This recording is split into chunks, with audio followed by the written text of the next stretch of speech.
It's very windy, but amazing to be out here on the Oregon Trail.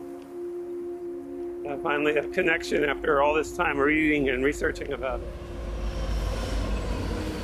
More than 170 years ago, thousands of pioneers passed through this landscape on their way west. Today, most people drive right by these places, but if you know where to look, the land still bears the scars of their journey.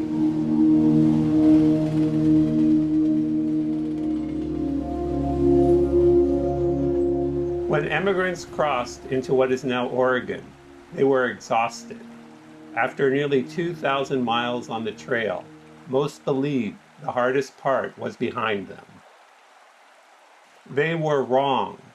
With winter approaching and more than 400 miles still to travel, wagon trains confronted the Blue Mountains. Many considered this crossing tougher than the Rockies.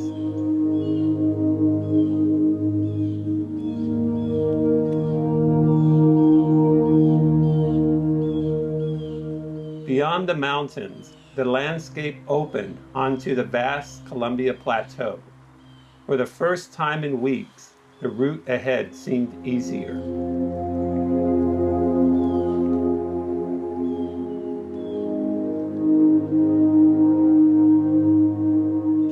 Emerging from the mountains, emigrants looked for familiar landmarks. One of the most important was Pilot Rock. Visible for miles, it reassured travelers that they were still on the right path.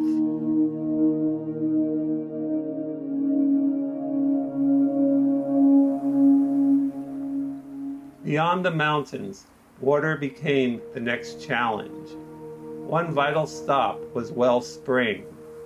It was little more than a muddy watering hole, but after long miles without water, it could mean survival. This is one of the hidden scars of the Oregon Trail, a place where thousands stopped before continuing west.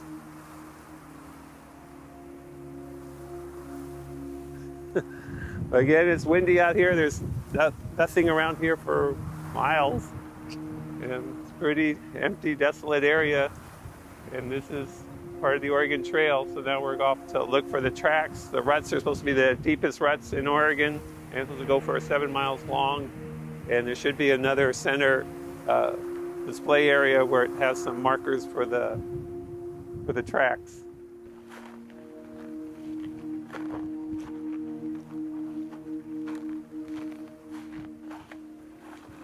These are the wagon ruts at Well Springs.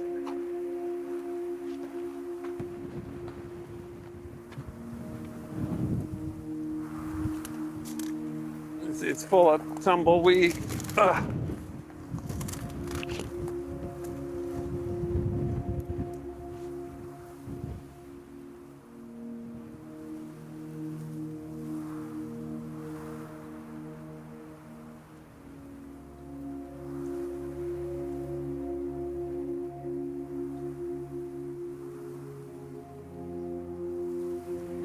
This is quite an incredible area that we looked at the sign-in sheet at the kiosk area. And the last time people were out here was over 10 days ago. So pretty remote area and pretty special place.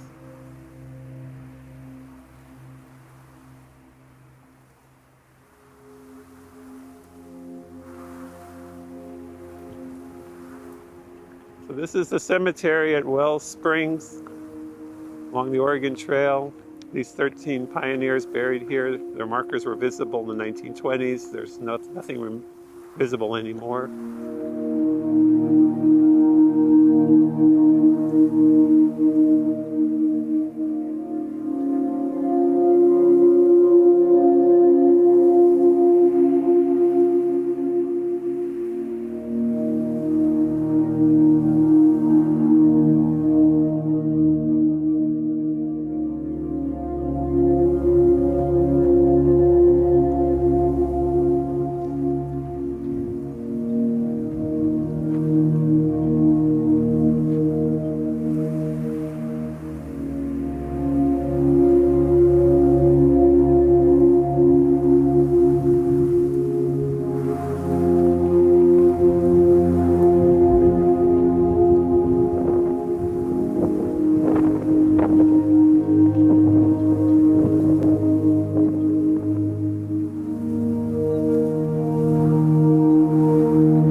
military history here.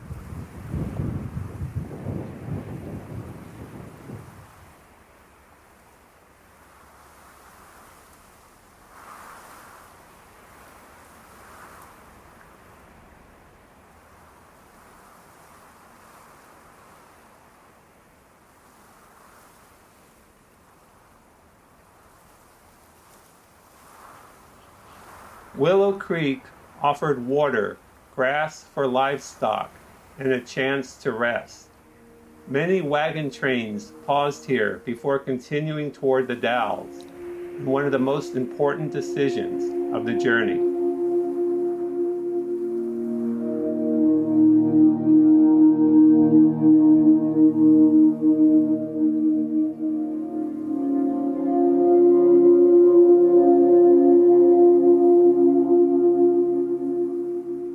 Your destination will be on the left. Oh, there it is. It's right there. Yeah. You see it? Uh-huh.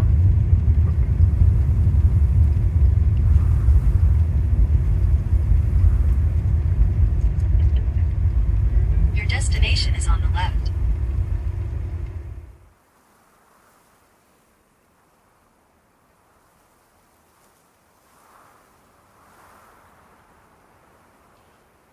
Beyond the John Day River, the trail divided. One route led toward the Dalles and the Columbia River. The other headed southwest toward the Deschutes River and the Barlow Road.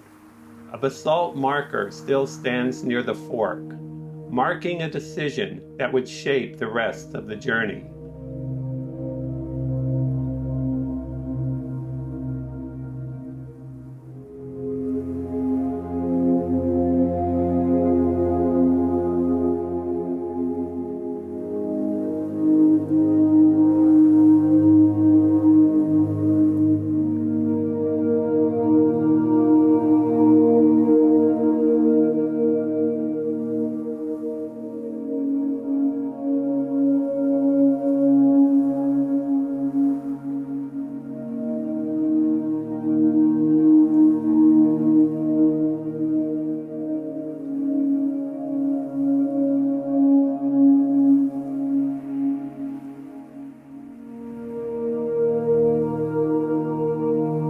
Yeah, so you can imagine the people coming down here with their wagons, and this is the first view they've had of the Columbia River.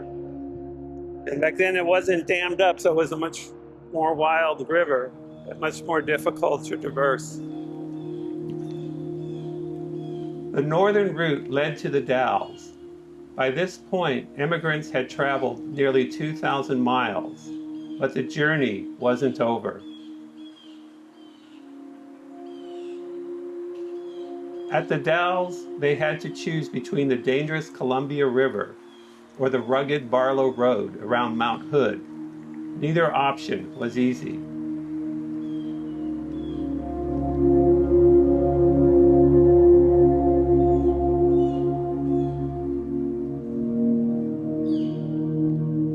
The southern route followed Grass Valley Canyon toward the Deschutes River. Known as the Barlow Road Cutoff, it saved nearly a week of travel. For immigrants racing against winter, that could make all the difference.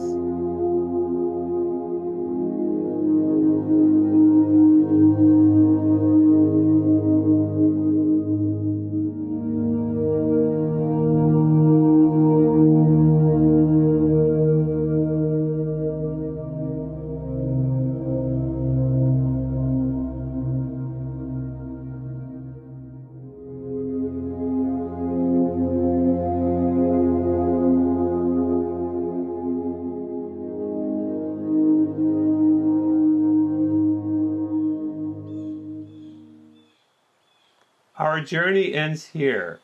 For the emigrants, however, the most dangerous miles still lay ahead. From the Dalles, they face a perilous journey down the Columbia River or along the rugged Barlow Road around Mount Hood.